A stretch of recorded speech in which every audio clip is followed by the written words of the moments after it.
네, 안녕하십니까. 콩두림 한국사 기본 강의를 진행을 하고 있습니다. 제가 지난 시간에 고대 정치사 파트까지 해서 살펴봤습니다. 이 시간에는 이어서 고대 경제와 이 시간 사회사 파트 내용을 살펴보도록 하겠습니다. 고대 경제에서 여러분들이 꼭 기억을 하셔야 될 부분은 통신라 경제입니다. 삼국 경제에 관련된 기본적인 내용들은 여러분들이 인지하고 계신 내용을 토대로 해서 이해를 하시면 됩니다. 외우셔야 할 부분이라든가 무슨 꼭 뭘 해야 될 부분은 없습니다. 평소에 여러분들이 공부하신 그 내용 그대로만 인지하시면 돼요. 따로 특별히 정리할 건 없습니다. 단 통신라 경제에서 민정문서하고요. 그리고 이제 115페이지 보시면은 통신라 때 등장하고 있는 토지 종류들 관료전, 노급, 시급 이런 것들에 대한 용어 정리만 하시면 될 것 같습니다. 특히 고대 경제에서는 통일신라의 민정문서는 반드시 기억을 해 두시라는 부탁을 좀 드리면서 시작을 하도록 하겠습니다. 자, 민정문서는요, 다른 말로는 신라장적 또는 신라촌락문서 또는 일본의 그 쇼쇼인, 그러니까 정창원이라고 하는 문서 보관 창고에서 나옵니다. 그래서 정창원 문서. 다양한 용어도 있습니다. 같은 얘기들 전부 다. 이게 언제 때 발견됐냐면 1933년에 일본에서 발견됐습니다. 작성 시기는 통일신라 8세기 중엽, 아마 경덕왕대 때로 추정을 하고 있습니다. 서원경, 오서경 지역 중에 하나죠. 서원경을 얘기하는 건 아니고 서원경 부근, 청주 쪽입니다. 4개 촌락을 단위로 기록을 해놨습니다. 밑에 내용 좀 잠깐 보기로 하겠습니다. 자, 목적은 작성 목적입니다. 조세징수 부역징발입니다. 밑줄 좀 그어봅시다. 국가 재정 확보책이다라고 이제 보시면 되겠죠. 그래서 조세징수 부역징발 목적으로 이 장부는 매년 기록을 했다가요. 이 장부를 만드는 것은 3년에 한 번씩입니다.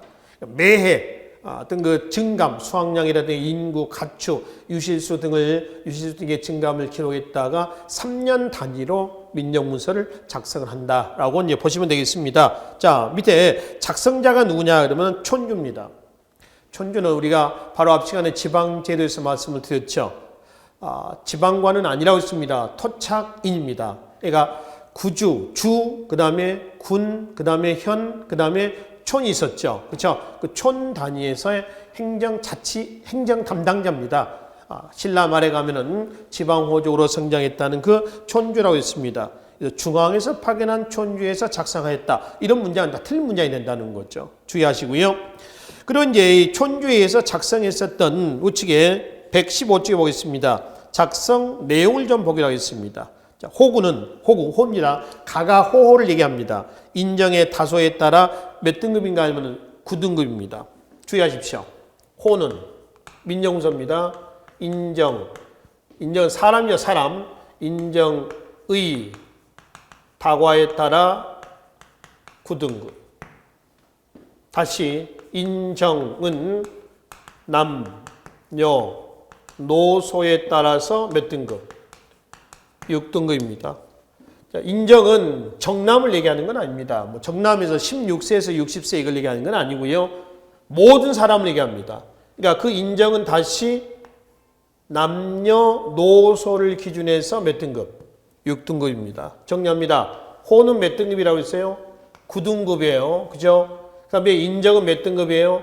6등급입니다. 기출문제 보면은 호는 6등급, 사람은 9등급. 이런 문장도 있습니다. 다 틀린 문장이에요. 그래서 요 구분 기준을 좀 정리하시고요.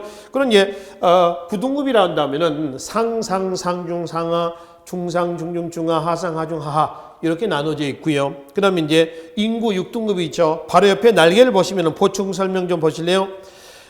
소자, 추자 등등이 있습니다. 괄호 안에 있는 소 여자니 추 여자는 거 있죠. 이거는 여자를 얘기하고요. 여자, 남에서 나이별로 해가지고 소자, 조자 이런 식으로 해서 소, 여자, 추, 여자에서 구분한다라고 하는 것이죠. 그리고 이제 밑에 토지 좀 보겠습니다. 민정문서에 등록이 되어 있는 토지입니다. 연수, 유, 전, 답이 있습니다. 이거 한번 보실래요? 연, 수, 유, 전, 답. 전답, 이건 뭐죠? 바다하고 논을 얘기합니다. 연이라고 이 연은 연이라고 하는 호입니다. 호. 연이라는 호죠. 이 연이라고는 지배, 수유, 지급했었던 밭과 논이라고 하는 뜻이에요. 연수유전 또 연수유탑 이렇게 합니다. 이게 성덕왕대 때 가잖아요. 8세기 초 성덕왕대 때 국가가 이 토지를 매개로 농민을 직접 지배하기 위해서 토지를 지급한 토지가 있습니다. 그 토지를 뭐라 하냐면은 정전이라고 그래요. 이 정전이 바로 이 연수유답이었습니다. 이 정전은 고려나 조선시대 때 보면은 민전 있죠, 민전. 그 민전, 농민의 사유지입니다. 민전과 같은 토지예요. 그러니까 성덕왕이 이 정전이라는 토지를 어디에서 만들어서 줬느냐 이거거든요.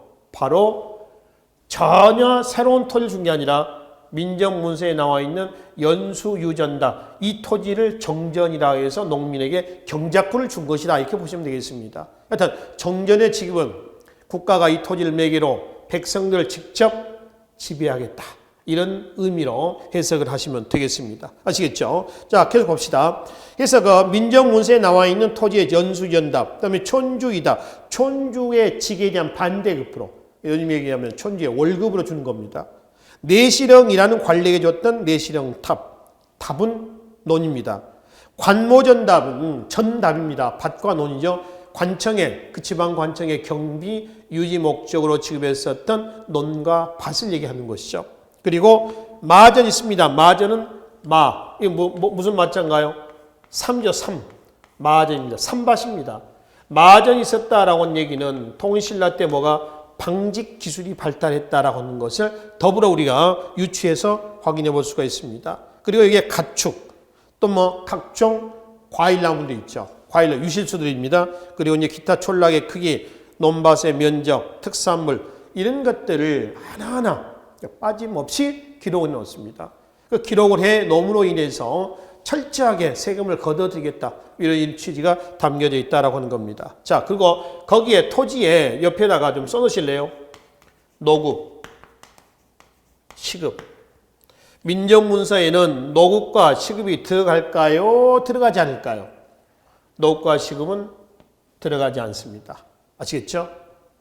민정문서에 왜 노급과 시급이 들어가지 않느냐라고 하면은 노급은 일단 누구한테 주는 거고요. 시급은 누구한테 주는 거냐 그러면은 노급은 관리들한테 주는 겁니다. 관료들. 시급은 왕족이라든가 공신들한테 주는 토지예요. 그럼 노급과 시급은 뭘 준다는 얘기냐라고 하는 거죠. 이 노급과 시급은 바로 토지 더하기 이 땅에서 생산되는 특산물 더하기 이 땅에서 살고 있는 노동력까지 수치할 수 있습니다. 이걸 다 걷어갈 수 있어요. 그러니까 노급과 시급이 지급됐다라고 하면은 완전한 지방 분권이 있는 거죠. 국가는 이 토지에 대해서 전혀 터치할 수가 없습니다. 그러니까 신문왕대 때 왕권 강화체에 계실 때 보면요, 신문왕은 뭘 주죠? 관료전을 지급합니다. 관료전을 줬다는 얘기는 토지만, 다시 말해 토지만 줬다는 것은 뭐냐면은 수조권만 지급했다는 겁니다. 수조권만. 수조권이라고 하는 조세만 거둘 수 있는 권리다라고 하는 거죠. 이것만 주고 이거를 믿기로 해가지고 신문왕은 노급을 어떻게 했어요? 혁파합니다. 없애버렸어요. 그리고 시급 있죠? 시급을 제한합니다. 줄였다는 겁니다. 노급을 없애고 시급을 제한합니다. 이건 경제적인 각도에서 측면에서 본다면은 왕권 강화책, 경제적인 면에서 왕권 강화책이다라고 볼 수가 있지요. 그래서 바로 밑에 보면은 토지제도 통일신라 있죠? 관료전의 지급과 신문왕대 노급의 폐지, 그리고 시급의 제한입니다. 그리고 바로 밑에 성덕왕대 때 이 정전의 지급은 국가가 이 토지를 매개로 직접 농민들을 지배하겠다. 지방 세력들이 사적으로 농민을 지배하는 걸 막겠다. 이런 취지가 여기에 담겨져 있다는 겁니다. 근데 바로 밑에 경덕왕 있죠? 경덕왕대 때 가면은 노급이 다시 어떻게 돼요? 부활이 됩니다. 노급이 부활됐다는 얘기는 뭐가 없었다는 거예요? 관료전이 없어지고 노급이 부활됩니다. 경덕왕이죠. 35대 경덕왕이에요. 36대가 해공왕입니다. 그렇죠? 36대 해공왕이 신라 중대 마지막 왕이에요. 그리고 37대 선덕왕으로 넘어갑니다. 이건 신라 하대로 넘어가는 거죠. 그러니까 신라 중대 마지막에 가면은 왜 요즘에 그 레임덕 현상이라는 게 저 정치에서 보면은 권력 말기에 정권 말기에 권력 누수 현상입니다. 이걸 레임덕이라고 하지 않습니까? 그러니까 여기 지금 경덕왕대 때 노급이 부활됐다라는 얘기는 곧 뭘 의미하느냐? 왕권이 신라 중대 때 전제 왕권이 그만큼 약화가 되고 있다라고 하는 것을 얘기해 주고 있다라고 하는 겁니다. 자, 그래서 민정문서에는요, 노급과 시급이 들어간다, 안 들어간다? 안 들어갑니다. 노급 시급은 관료나 왕족이나 공신한테 주는 돈입니다. 민정문서를 작성한 목적은 국가가 세금을 걷어들이기 한 목적이에요.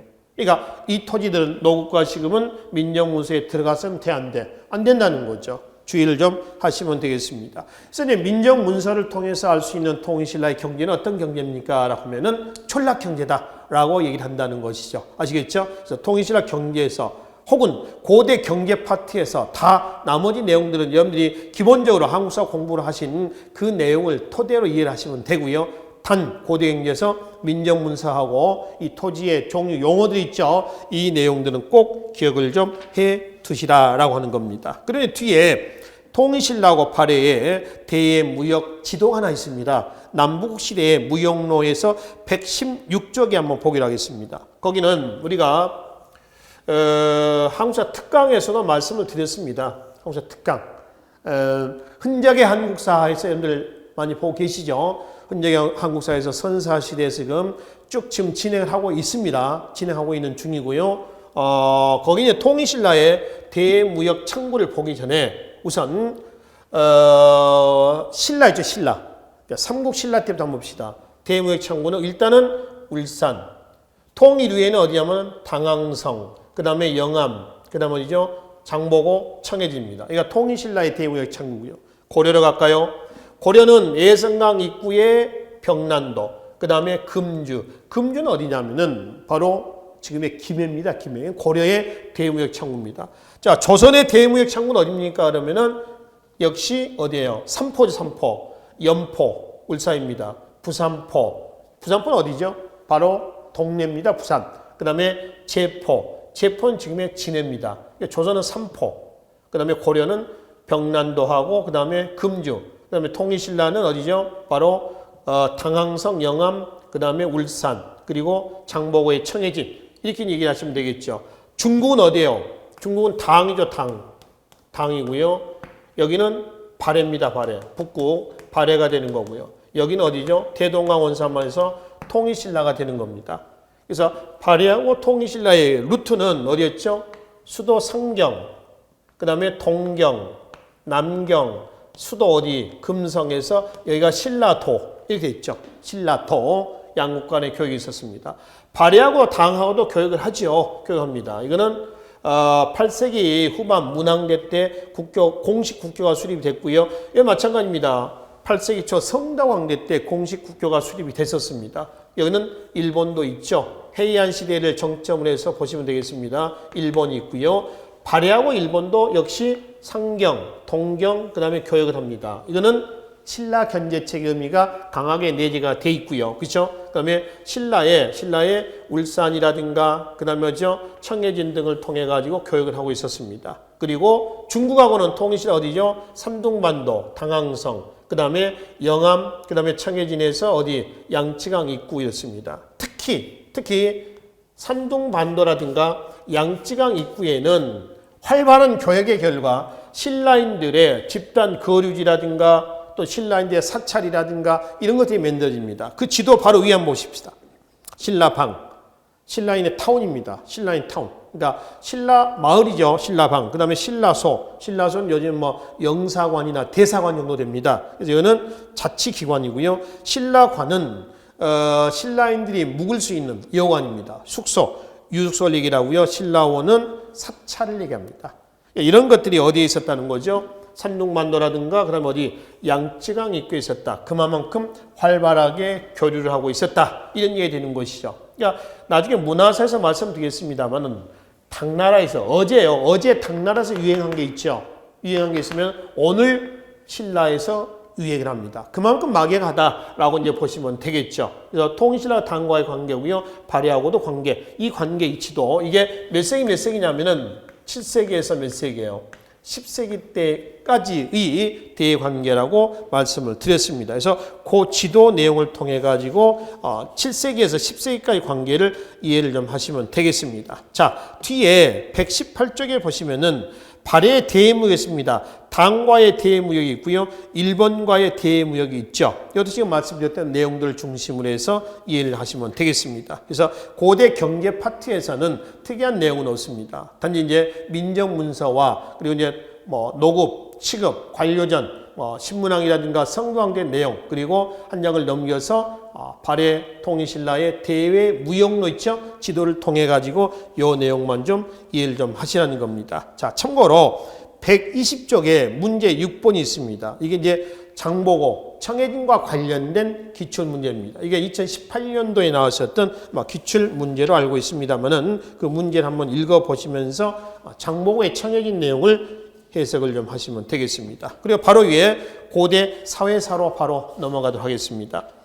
이 고대 사회에 그러면 이제 어디요? 고구려 백제 통일신라 발해 사일 얘기를 하겠지요. 할 겁니다. 근데 우리가 여기서 살펴볼 부분은 고구려 백제 사회보다는 신라 사회를 중심으로 해서 정리를 좀 하도록 하는데요. 일단 고대 사회의 기본적인 골격을 좀 살펴보고 넘어가도록 하겠습니다.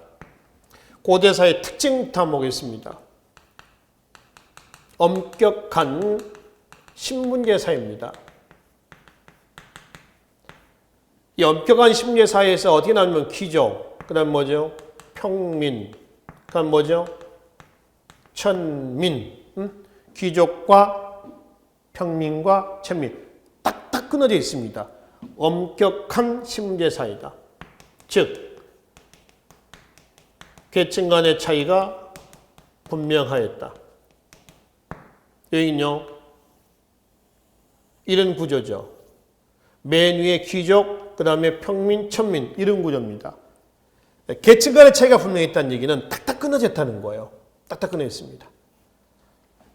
그러니까 외부에서 봤을 때 말이죠. 딱 보면, 얘는 귀족이네. 얘는 평민이구만. 얘는 천민이구만. 딱딱 구분이 되어 있다. 이렇게 보시면 되겠습니다. 그리고 얘네를 누구라고 하세요? 귀족들입니다. 귀족들은 지네들 체제 유지를 해서 울타리를 쳐놓습니다. 즉 엄격한 율령 있죠? 율령, 법. 율령을 제정 반포했다. 엄한 율령을 제정 반포했다. 아시겠죠? 이게 고대 사회의 보편적인 특징들입니다. 자, 그러면 이제 그 중에서 우리가 어느 사회를 좀 보려고 하냐면은 고구려 백제 사회는 이렇게 이제 묻어두고요. 신라 사회를 중심으로 해서 살펴보려고 하는 겁니다. 우리가 신라 사회를 얘기할 때는요. 신라 사회는 무슨 사회입니까? 라면은 이렇게 얘기합니다. 골품제 사회다.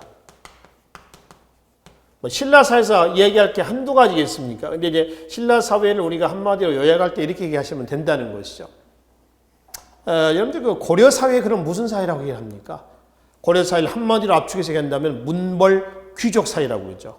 그렇죠? 그래서 문벌할 때 문은 문무할 때 문자가 아닙니다. 가문 문자를 씁니다. 그러니까 가문의 권위를 중시한다는 거죠. 그렇죠? 조선 사회를 그럼 무슨 사회라고 그러죠? 조선 사회는 양반 관료제 사회라고 그래요. 근데 양반은 문반과 무반이죠. 문신이나 무신이나 관료로서 행사할 수 있는 사회. 그래서 양반 관료제 사회라고 그래요. 그러면 신라 사회는 골품제 사회라고 하는데 골품제 사회는 어떤 모습으로 나타나냐라고 하는 거죠. 자, 골품제 사회는 혈연, 본의의 어떤 사회요? 폐쇄적인 사회다. 이렇게 합니다. 그죠? 혈연을 본의로 하는 폐쇄인, 개방적인 사회가 아닙니다. 꽉 막힌 사회다. 이렇게 한단 말이에요. 혈연본의의 폐쇄적 사회다. 그러면 혈연본의의 폐쇄적 사회다라고 얘기하는 사람들은 뭐를 그 근거로 얘기를 하겠습니까? 바로 골품제도, 화백, 그 다음 뭔가요? 화랑도. 골품제도와 화백과 화랑도를 통해서 본 신라 사회는 혈연본의의 폐쇄적 사회다. 이렇게 한다는 거죠. 그래서 고대사회 파트에서 여러분들이 꼭 기억을 하셔야 될 부분입니다. 교재 124쪽에 보시면은 화백제도, 화백에 있죠. 그 다음에 화랑도, 그리고 이제 골품제도예요. 그 중에 화백과 화랑도는 시족사회 유풍을 계승한 겁니다. 시족사회는 어느 사회를 시족사회라고 그러나요? 시족은 지금 가족의 개념이라고 있죠. 신석기 사회를 시족사회라고 그러죠. 그렇죠? 시족사회입니다. 그래서 시족사회 유풍에서 화백은 만장일치제, 모든 일은 가족 구성원, 즉 시족 구성원의 합의에서 처리한다는 거죠. 화랑도는 시족사회 특징이 보면은 청소년 집단이 있었습니다. 청소년들만의 집단이 있었다는 거죠. 그 화랑도가 그거를 개선한 겁니다. 그러니 골품제도는 골과 크게 품으로 구성됐다 해서 골품 이렇게 얘기를 하는 거죠. 이 세 개 내용을 화백부터 해가지고 우리가 확인을 좀 해보자는 겁니다. 교재 124쪽을 좀 보기로 하겠습니다. 자, 시족사회 유풍을 계승한 거고요. 그죠? 그리고 이거는 밑줄 좀 그어놓으실래요? 만장일체 제도가 있습니다. 상대 등의 지휘 아래 만장일치의 어떤 그 회의체예요. 다수결이냐 아니면 만장일치냐라고 하는 부분에서 많이 또 헷갈리기도 합니다. 다수결 아닙니다. 다수결은 아니고 만장일치다. 아시겠죠? 만장일치예요. 상대 등의 진행을 한다고 그랬는데요. 이거는 뒷장에 126쪽에 보시면은 골품표하고 관등조직표가 하나 있습니다. 이건 우리가 삼국시대 때 신라 관등조직에서 한번 살펴봤었습니다. 17관등인데 신라의 17관등, 17개 관등은 신라의 골품제도하고 밀접한 관련을 가지고 있다고 그랬습니다. 1에서 5까지 묶어요. 6에서 9까지 묶으시고요. 10, 11 묶으세요. 12에서 17까지 왼쪽에다 묶으시라는 얘기입니다. 그러니까 5개, 4개, 2개, 6개였죠. 묶는 기준은 공복 색깔입니다. 그래서 자색, 비색, 청색, 황색 그렇죠. 자, 그 중에 1관등에서요. 5관등까지 묶었죠. 얘네들은 자색의 공복을 입으며 진골만이 될 수가 있으며 얘네들을 대등이라고 하며 얘네들이 어디에 참여하죠? 화백회의에 참여하는 계층들입니다. 그러니까 화백은 진골만이 참여할 수 있다라고 하는 겁니다. 1관등에서 5관등까지. 그치? 이 대등 중에서 화백에 참여한다고 했죠? 대등 중에서 가장 우두머리 대등을 뭘 한다고요? 상대등이다라고 하는 거죠. 백제에서도 그러잖아요. 백제에서 정삼회의에 참여한 사람들이 누군가요? 좌평이죠. 6좌평 아닙니까? 내신, 내두, 이사, 조정, 병관좌평에서 6명이 좌평이에요. 그 중에서 가장 우두머리를 상좌평이라고 했어요. 그 상좌평이 누구냐 했더니 내신좌평이다 라고 말씀을 드렸잖아요. 그래서 상대등입니다. 상이라고 하는 건 최고의 의미죠. 뭐 상남자 이러잖아요. 그죠? 이런 사람들 상남자라고 그러잖아요. 그죠? 그래서 상이라고 하는 최고, 으뜸 뭐 이런 의미를 가지고 있습니다. 그러니까 상대등의 상은 그런 의미다. 최고다. 그래서 공복 색깔을 가지고 1에서 5, 그 다음에 6에서 9, 10, 11, 그 다음에 12에서 17 이렇게 나눈다는 얘기입니다. 아시겠죠? 자, 여기서 문제 하나만. 그럼 반대로 한번 생각해 봅시다. 신라의 관등은 골품을 가지고 관등을 구분하나요? 아니면은 공복 색깔을 가지고 구분하나요? 그러면 후자입니다. 공복 색깔을 가지고 구분한다라고 하는 거죠. 1에서 5까지는 진골, 그죠? 그 다음에 6에서 9까지는 진골과 육두품이 될 수가 있죠. 그 다음에 10, 12는 진골, 육두품, 5두품이 될 수가 있습니다. 12에서 17은 다 할 수가 있어요. 그래서 신분에 따라서 위로 올라가고 물론 이런 것도 있겠지만은 공복 색깔도 거기에 관련이 돼 있다라고 이제 보시면 되겠습니다. 아시겠죠? 그래서 이제 신라의 17관등하고 골품제도는 그렇게 보시고 다시 이제 화백으로 넘어오겠습니다. 그래서 화백에 참여한 사람들은 대등이며 대등 중에서 가장 우두머리는 상대등이며 화백은 만장일치로 운영되었었다. 그리고 화백회의 장소는 신라 수도를 중심으로 해서 왕궁을 중심으로 해서 동서남북의 4곳입니다. 아주 신성한 곳이다. 그래서 뭐라고 그래요? 사영지라고 얘기를 한다는 거죠. 4곳의 신성한 곳이다. 이런 의미를 해석하시면 되겠습니다. 자, 밑에 화백의 기능은 박스 좀 치겠습니다. 각 집단의 부정을 막고 단결을 강화하며 만장일치인가 그래요. 그리고 밑줄 좀 그어놔요. 귀족 세력과 왕권 사이에 권력 조절하는 기능가 있다. 밑줄 그어놓으십시오. 그리고 세 번째, 왕의 후계자가 없이 되는 화백회에서 추대하였다. 진지양하고요, 무열왕하고요, 원성왕이 좀 나와 있습니다. 이 사람들은 화백에서 추대가 됐던 사람 중에 하나죠. 자, 진지양은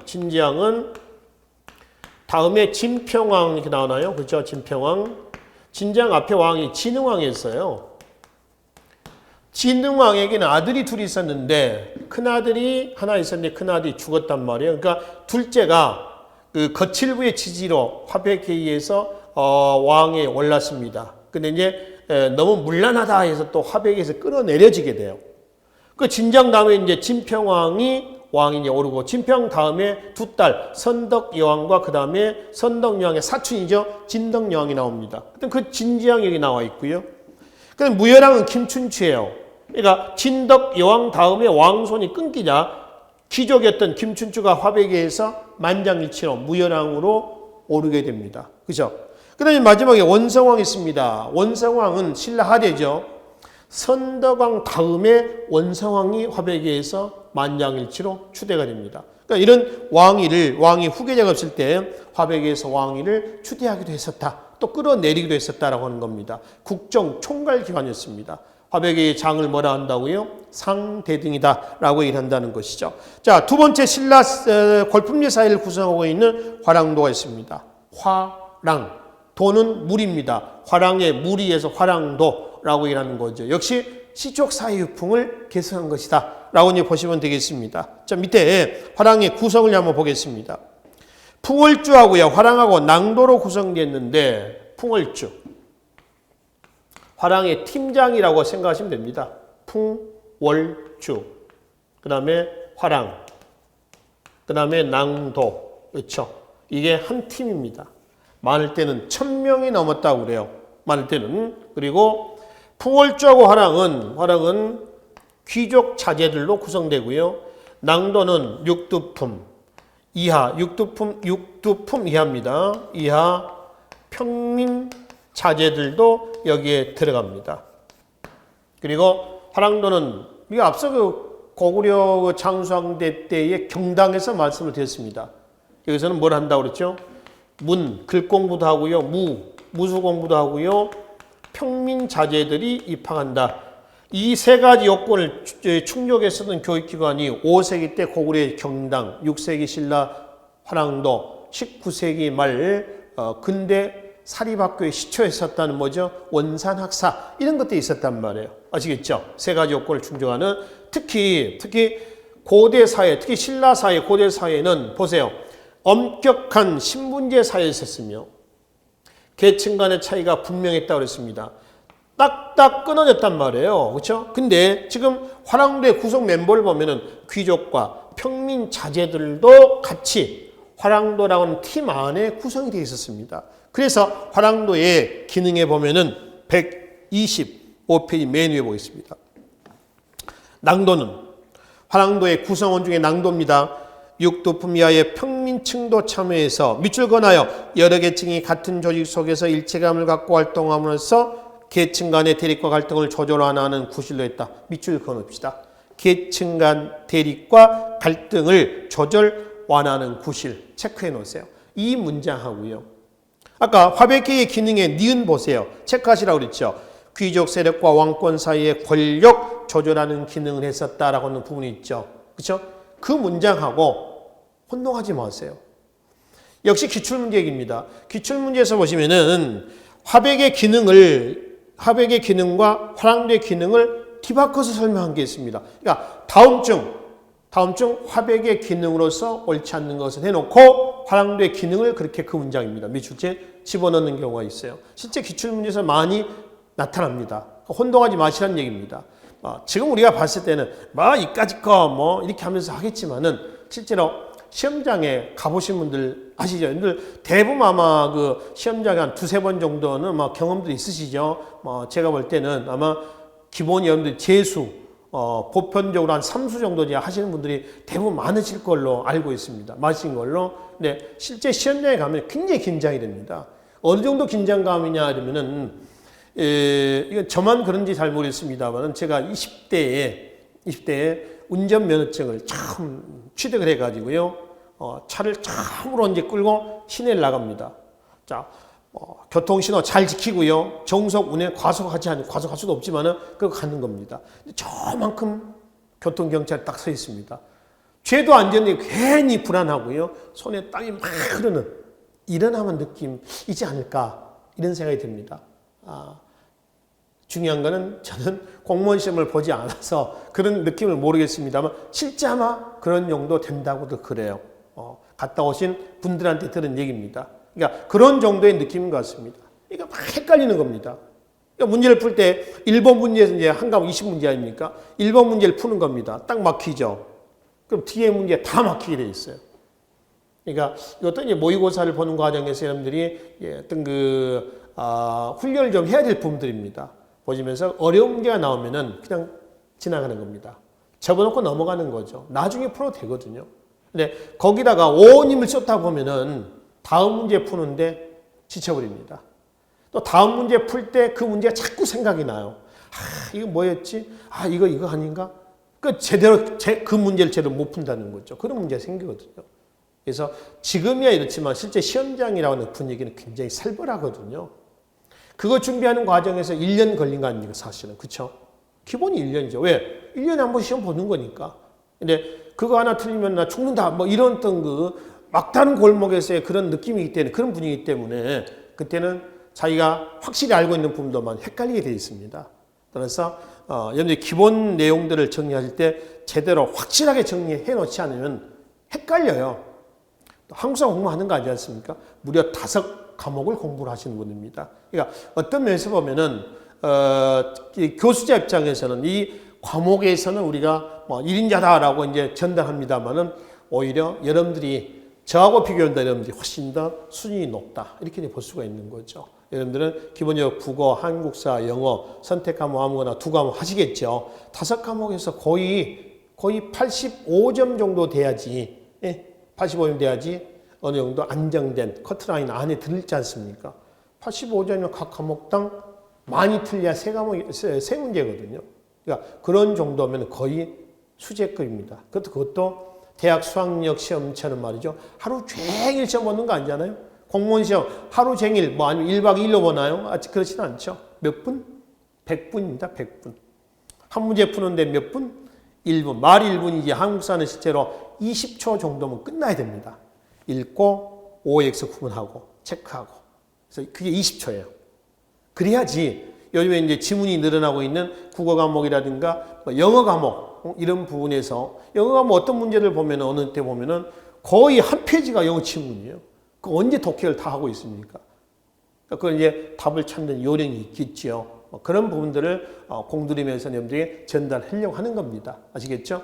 자, 그래서 지금 화랑도의 기능하고 화백의 기능을 반드시 혼동하지 마시라라고 하는 겁니다. 그리고 화랑도는 6세기 진흥왕대 때 원화라는 단체로 됐다가 여자 중심 단체입니다. 이게 이제 진흥왕 때 다시 또 삼국간의 전쟁이 활발하게 진행되면서 남자 중심의 화랑도로 바뀝니다. 그리고 진평왕대 때, 이 진평왕입니다. 원광법사위에서 세속 5개가 만들어집니다. 사운이충, 사친이요, 교의신, 인연무태, 살생유택에서 세속 5개가 만들어진다라고 하는 겁니다. 이 세속 5개하고요. 화랑도의 이념을 얘기하는 겁니다. 그 다음에 임신서기석이 있죠. 화랑도에 관련된 금성문 그러면은 2명의 화랑이 3년 안에 학업을 마스터하고요. 국가유사시에 나가서 목숨 바쳐서 우리가 죽자. 뭐 이걸 맹세한 돌입니다. 그걸 지금 와서 이제 임신년의 맹세를 기록했다 그래서 뭐라고 그래요? 임신서기석이다라고 얘기를 하는 것이죠. 그래서 이 2개는 신라인들의 사회 윤리, 명예 이걸 중시했었다는 증거입니다. 그래서 임신서기석, 세속 5개는 뭘 의미한다고요? 신라인의 사회 윤리와 명예를 중시하는 대표인 자료다. 이렇게 묶어놓으시다는 얘기입니다. 자, 마지막 신라 골품제 사회를 얘기할 때 또 하나 빼놓을 수 없는 것이 골품제도입니다. 아까 말씀드렸죠. 골품제도라는 것은 골품, 골제와 그 다음에 두품제가 합쳐진 겁니다. 골제, 성골이냐 그 다음에 진골이냐 요거죠. 골제와 그 다음에 두품, 육두품, 오두품, 사두품 그러죠. 그래서 두 단어가 합쳐진 것이 골품이에요. 골제는 맨 위에 성골, 그 다음에 진골, 그 다음에 두품제는 누구죠? 육두품. 육두품의 별칭은 뭐라고 했어요? 등란이라고 했습니다. 최천이 한 얘기라고 그랬죠? 대족장 출신이고요. 오두품은 중족장 출신들입니다.